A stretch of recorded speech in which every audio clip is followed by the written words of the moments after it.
আজকের ভিডিওটা হবে আমি আর আমার টেলার্স। আমি কি বলি আর আমার টেলার্স কি বুঝে কি বানায়। আসসালামু আলাইকুম, নতুন একটা ভিডিওতে সকলকে স্বাগতম।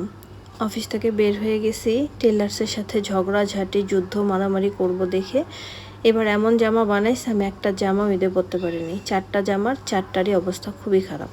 তো এগুলো দিয়ে আসছি, আজকে সেগুলো নিতে যাব। আল্লাহ তাআলা ভালো জানে যে সেগুলোতে আবার কি মেকানিজম করে রাখছে। বলে তো আসছি এক, আল্লাহই জানে সে কি শুনছে। আমি যাই যতই ভাবেই বলি না কেন, সে যেটা মনে করে সে সেভাবেই বানায়। আমার তো মাঝে মাঝে মনে হয় যে সে মনে হয় জামাটা পরতে চায়, তাই ওভাবেই বানায়। তো যাই হোক, আগে পেটটাকে ভরায় নিই, নাহলে তার সাথে যুদ্ধ করতে পারবো না। আর এইখানকার দই ফুচকাটা অনেক মজা। তো আমি চলে আসছি আগে দই ফুচকা খাবো তাই। আর আমি যখন এখানে আসি তখন আমি আগে দই ফুচকাটা খেয়ে নিই। খুব বেশি একটা দাম না, আবার খুব কমও না, 100 টাকা করে নেয়, কিন্তু খুবই মজা। তো দই ফুচকাটা বানাচ্ছিল, তো আমি আর দেখতেছিলাম আর একটু কথাও বলতেছিলাম ওনার সাথে যে কিভাবে বানায়, কি কি মশলা দেয় একটু দেখি যে এত মজা কেন হয়, এমন কি আছে এটার মধ্যে। তো লাস্টে ধনিয়া পাতা দেয়নি, তো আমি বললাম যে একটু ধনিয়া পাতাও দেন ভাইয়া, তখন ধনিয়া পাতাও দিল।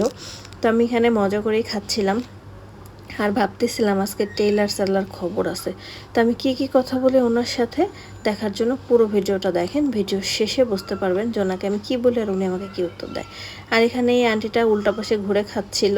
আমি ভাবতেছিলাম যে উনি উল্টা পাশে ঘুরে খাচ্ছে কেন, পরে ভাবলাম যে দোকানদার ওনার পরিচিত, তো ওনার সাথে গল্প করার জন্য ওভাবে খাচ্ছে। তো গল্প করতেছিল ওনার সাথে। যাই হোক, আমার খাওয়া দাওয়া শেষ, আমি এখন চলে আসছি টেইলার্সের এখানে। বিসমিল্লাহ বলে এখন শুরু হয়ে যাব। তার সাথে আমি 4টা জামা বানাইছি। বলেন, আমি ঈদে একটা জামাও পরতে পারিনি। পরে একটা রেডিমেড জামা কিনছিলাম স্টিচ, সেই জামাটা পরছে। আর এখানে যেহেতু আমি 3.5 বছর ধরে জামা বানাই, তো মোটামুটি সবাই পরিচিত হয়ে গেছে। তো আঙ্কেলটাকে সালাম দিলাম, আঙ্কেলটা বললো ভালো আছি। এই তো এই যে আমার 4টা জামা, পুরো কলঙ্কিত 4টা।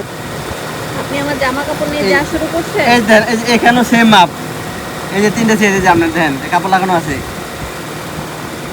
হাতে এই যে লেখা কার? হাতে লেখো আমার, সবই আমার। বন্ডটাও কে তাহলে বলে? 4টা জামার একটাও পরতে পারি নাই। এই যে এখন এই করতে পারবেন। প্রতি 2-3 বছর তাহলে আপনার কাছে জামা বানায় লাভ আরে কি? ভাই আমার কি করে রাখুন, আমি তো আর আপনার এত কমে মানে দিই নেই। বাতাস খায় আচ্ছা, ফুলতেছি। এখন মানে আবার পরবেন ঠিক হইব, আবার ধরবো কমিলে কি আর দোষী যে কথা আছে এটা। এখন এগুলো সব ধোয়া হচ্ছে। এই যে এইখানে একটু হয়তো 19 হইতে পারে, কারণ এখানে আর বানানোর মতো জায়গা নাই। ওটা সুতা টান দিয়ে বাইরে যাবো না। দেখেন না, টান দিলে এই যে বাইরে গেছে শেষ। তারপর এটা ওটা যাইবো না, মিলে যাবো না। কেমনে মিলবে? তুই দিদি আসলে টান মিলে দিয়ে যাবো দেন, গা। ওটাকে টান আরে দিয়ে ভাই এটা সিলি আছে না। পড়ে যান না, 2 মাস হয়ে গেছে, একটা কাজ জামাও করতে পারিনি আমি। আচ্ছা তাহলে 3 ডলার যাবে না, ওটা এখানে না না, ওটা আমি নিয়ে যাবো এখন। লাইন ওটা কাপড় পাবো, কাপড় খোঁজা লাগবে না বাইরে না না, ওই বস্তায় খুঁজে, বস্তায় আছে। হ্যাঁ বস্তা আছে আবার আমরা রাখি এগুলা। দেখেন আপনার এটা যদি ফেসবুকে না ছাড়ে দিই, বন্ধ ভালো।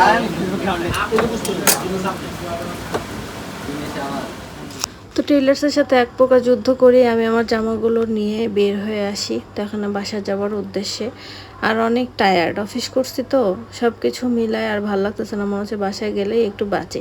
সবাই বলে বাঙালি টাকা নাই খাইতে পারে না, দেখেন তো রাস্তার অবস্থা দেখে মনে হচ্ছে বাঙালির টাকা নেই। উপচে পড়া ভিড়, ঈদ না কিচ্ছু না, ঈদের পরের সময়, তারপরেও মনে হচ্ছে পা ফেলার জায়গা নেই, এমন একটা অবস্থা। তো ভিডিওটা ভালো লাগলে লাইক কমেন্ট শেয়ার বেশি বেশি করবেন। ভালো থাকবেন।